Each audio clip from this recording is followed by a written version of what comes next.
Remember last week when you walked in the store and your favorite nondescript, non-copyright infringing brand of chips was $5 and now it's $6? What force has brought this misfortune down upon your wallet? Was it the fat cats on Wall Street hoarding their gold-encrusted diamonds? Was it the government? Or was that rascal Greek god of wealth and abundance that doth put a curse upon your head? Darn you, Plutus, you owe me money. No, not really. What you're experiencing is a time of steep inflation. All your favorite things, from food and clothes, have shot up in price. And the worst part is, you don't know why. Well, for the non-fluctuating price of a view, we'll give you all you need to know on how to really cover your assets. Up next on Fact Bites.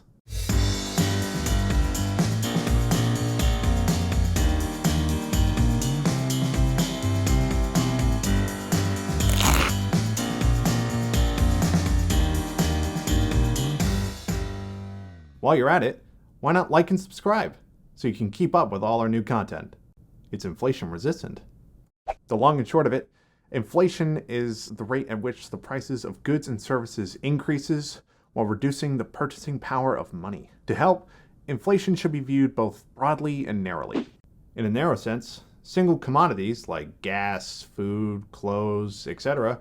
go up in price. They each have their own singular inflation rate. In a broader sense, inflation is the average of every good and service in an economy increasing in price. This is known as the basket of goods. If you're wondering, who do I blame for making things cost more money? That's the confusing part. It can be a lot of things. The usual suspect is that your country, for one reason or another, has greatly increased the production of money to the point that there's an overabundance. Thus, the unit value of that currency diminishes. Or in some cases, the value of your dollar was legally devalued. In either case, it will cause three types of inflation. For this, we're going back to the bag of chips for an example. Just call me Gene Simmons because I'll KISS. Demand pull inflation. Money supply has gone up. With money to burn, you can buy 2 bags of chips instead of 1. But big chip companies didn't expect such a large quantity of chips to be flying off the shelves and don't have enough in storage to restock. So they'll jack up the price for a single bag of chips, just enough, so now you can only afford 1 bag of chips. Cost push inflation. Chips are flying off the shelves. Big chip companies are upping production and shipping to meet this demand. The potato farmer is supplying the chip company's starchy needs by working as fast as nature allows, but they'll increase their prices to meet the cost for planting more crops and hiring more workers to harvest and process. Big chip, in turn, will increase the prices of their product to cover these new costs of shipping, supplies, and workers. So the cost of growing the potatoes goes up, so the cost of producing chips goes up, so the cost of a bag of chips goes up. Built-in inflation. Great. The price of chips have gone up so much, you're back to only buying 1 bag. You remember this price hike pattern from last year. To battle these rising costs and improve costs of living, you ask your boss for a raise. To afford these raises, employers will increase the cost of their goods and services. Now prices for chips go up again, so you ask for more money, and you can see where this is going. This is called the wage spiral. If the inflation rate continues, businesses may either A, offer employees raises, options, or stocks to combat this rising cost of living. Or B, offer no assistance and workers unionize, strike, and even quit. To measure inflation, we use the 3 common economic reports: the Consumer Price Index, CPI, the Producer Price Index, PPI, and the Personal Consumption Expenditures Price Index, or PCE. For now, we'll focus on the CPI. The CPI measures the average change in prices that urban consumers pay for a market basket of goods and services over time. You'll be surprised to hear that inflation is actually a natural part of an economic system.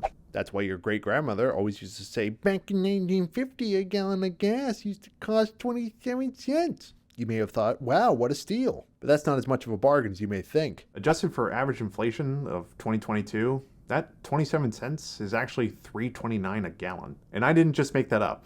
I had to do math to figure that out. But don't click away just yet. Hear me out.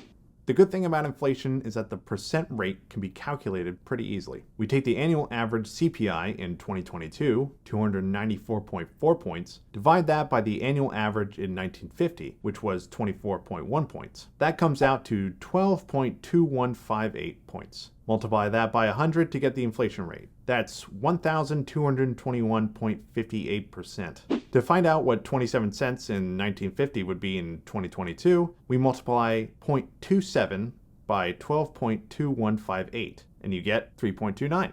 Pretty easy when the Bureau of Labor Statistics does all the hard work.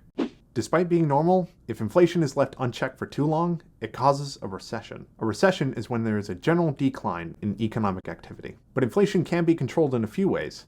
That's why we have the Federal Reserve just sitting around. The Federal Reserve, or the Fed, as their friends like to call them, is the United States central bank.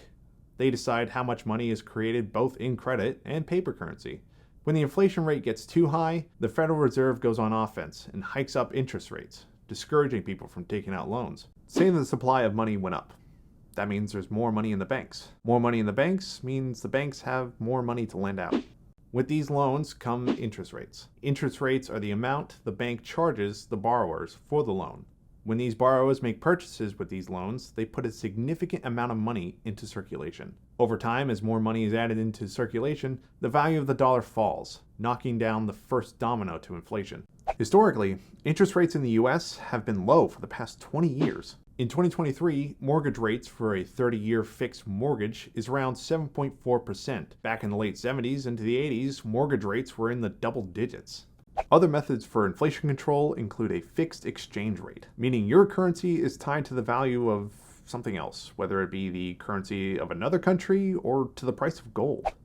But the US moved off the gold standard back in 1971. If you were planning on moving out west with your pickaxe and denim overalls to go mining, be my guest, but it might not work out as well as you hope. I know, I've tried. Nobody likes these restrictions and paying higher prices for necessities. Just know that these measures exist because we don't want the situation to get worse. And by worse, I mean a depression.